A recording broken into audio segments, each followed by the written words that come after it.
আসসালামু আলাইকুম। অনার্স দ্বিতীয় বর্ষের ইংরেজি বিষয়ে সহজেই পাশ করার কিছু কৌশল নিয়ে আলোচনা করব। আমি নিজেও প্রতিটা বোর্ড পরীক্ষায় ইংরেজিতে সি গ্রেড পেতাম। এটা দুর্বল থাকার পরেও কিন্তু আমি অনার্স লেভেল পর্যন্ত কখনো ইংরেজিতে ফেল করিনি। আমি যে টেকনিকগুলো অনার্স লেভেলে এসে ফলো করতাম সেগুলোই তোমাদের মাঝে আজকে শেয়ার করব। তার আগে তোমরা যারা চ্যানেলটি সাবস্ক্রাইব করোনি তারা অবশ্যই চ্যানেলটি সাবস্ক্রাইব করে রাখবে। চলো শুরু করা যাক। প্রথমত আমি বর্তমান বিষয়ক ঘটনা সম্পর্কে পর্যালোচনা করতাম। কারণ বর্তমান বিষয় হচ্ছে এখন যে বর্তমান বিষয় চলতে সেটা হচ্ছে বৈশ্বিক উষ্ণায়ন অর্থাৎ ক্লাইমেট চেঞ্জ।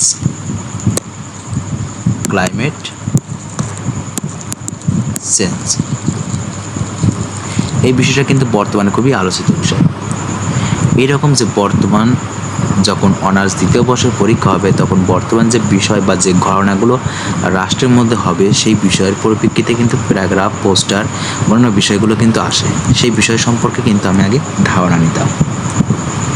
তারপরে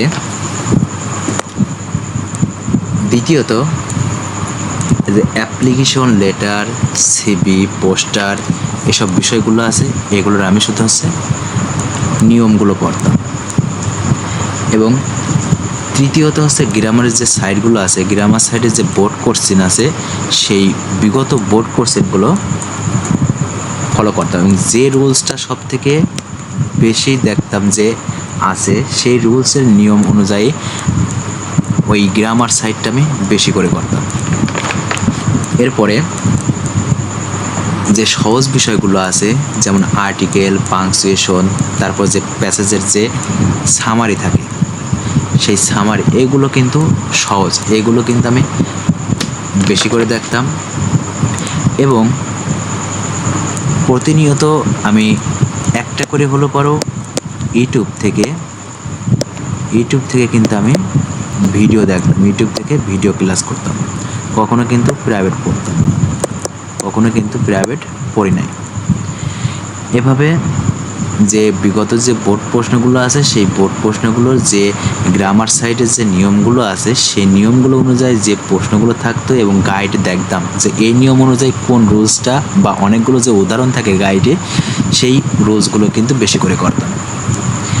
এবং পরীক্ষার আগের দিন অন্যান্য যে বিষয়গুলো আছে অ্যাপ্লিকেশন, প্যারাগ্রাফ এইগুলো যে ব্যাড সাইড গুড সাইড আছে সেগুলো কিন্তু দেখছিলাম। সেগুলো দেখা আছে ক্লাইমেট চেঞ্জ প্যারাগ্রাফটা লিখবো, ক্লাইমেট চেঞ্জের দেখা আছে 2 লাইন মুখস্থ করতে হবে। একটা সাজেশন করেছিলাম, সেই সাজেশনে দেখা আছে ক্লাইমেট চেঞ্জ ছিল, সে দেখা আছে ক্লাইমেট চেঞ্জের 1 লাইন 2 লাইন কিন্তু পড়েছিলাম। পড়ার পরে তারপরে নিচে থেকে দেখা আছে ব্যাড সাইড গুড সাইডের কিন্তু বিষয়টা লিখে আসতাম।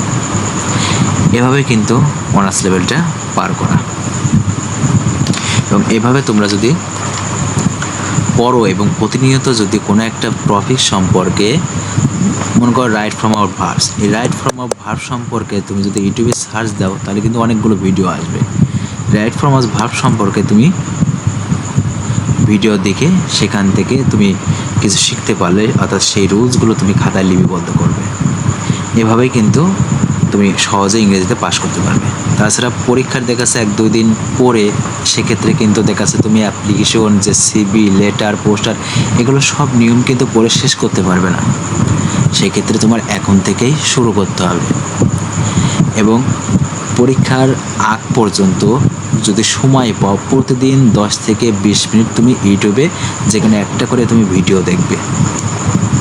এক্ষেত্রে তোমার প্রাইভেট পড়া লাগবে না এবং তুমি যে আগে যে সমস্ত যেগুলো গ্রামার সাইট সম্পর্কে যে খুঁটিনাটি যে ধারণা আছে সেই ধারণার উপর কিন্তু তুমি যদি তোমার বোর্ড প্রশ্নগুলো যদি তুমি প্র্যাকটিস করতে থাকো তাহলে কিন্তু হবে। এক্ষেত্রে যেমন সিনোনিম, অ্যান্টোনিম এগুলো যদি তুমি বোর্ড কোশ্চেন যদি পড়ো অর্থাৎ মনে করো যদি সব বোর্ড কোশ্চেন মিলে সিনোনিম, অ্যান্টোনিম যদি একখানে করা যায় তাহলে সেক্ষেত্রে দেখা যাচ্ছে সর্বোচ্চ 30-35টা হবে, কারণ একটাই বারবার রিপিট আছে। এক্ষেত্রে দেখা যাচ্ছে তুমি সেই সিনোনিম, অ্যান্টোনিমগুলো মুখস্থ করতে পারো, অর্থাৎ কিছুটা তোমাকে মুখস্থ করতেই হবে। তাছাড়া কিন্তু অনার্স লেভেলে ইংরেজি পাস করাটা একবার ফেল করলে পরে পাস করাটা কিন্তু খুবই কঠিন হয়ে যায়। এবং এই ফেরা কিন্তু দেখা আছে তোমার 4 বছর ধরেই নিতে হবে। যদি একবার যদি ফেল করো তাহলে সেই বিষয়টা কিন্তু পাস করতে তোমার অনেক কষ্টসাধ্য হয়ে যাবে। এক্ষেত্রে তুমি এখন থেকে শুরু করো। অনার্স দ্বিতীয় বর্ষের পরীক্ষা হয়তো এই বছরের লাস্টের দিকে হবে, সেক্ষেত্রে এখন থেকে তোমরা এই বোর্ড প্রশ্নগুলো এবং অন্যান্য যে সমস্ত অ্যাপ্লিকেশন যেগুলো নিয়ম আছে এগুলো তোমরা ফলো করে সেগুলো প্র্যাকটিস করতে থাকো। কারণ তোমরা ইংরেজিতে যারা দুর্বল আছো সেক্ষেত্রে দেখা আছে তোমাদের প্রত্যেকটা অ্যাপ্লিকেশন তোমাকে মুখস্থ করা সম্ভব না। তোমার 4-5টা তোমার প্যারাগ্রাফ মুখস্থ করা সম্ভব না, 3-4টা তোমার এসে মুখস্থ রাখা সম্ভব না। সেক্ষেত্রে তুমি ব্যাড সাইড গুড সাইড দিয়ে কিছুটা মুখস্থ করতে হবে। অনেকে বলে ব্যাড সাইড গুড সাইড লিখলে পারে হয়তো নাম্বার কেটে দেবে। এক্ষেত্রে এরকমটা আমি হই না, আমি নিজেও কিন্তু ব্যাড সাইড গুড সাইড দিয়ে এগুলো কিন্তু আমি লিখে আইছি।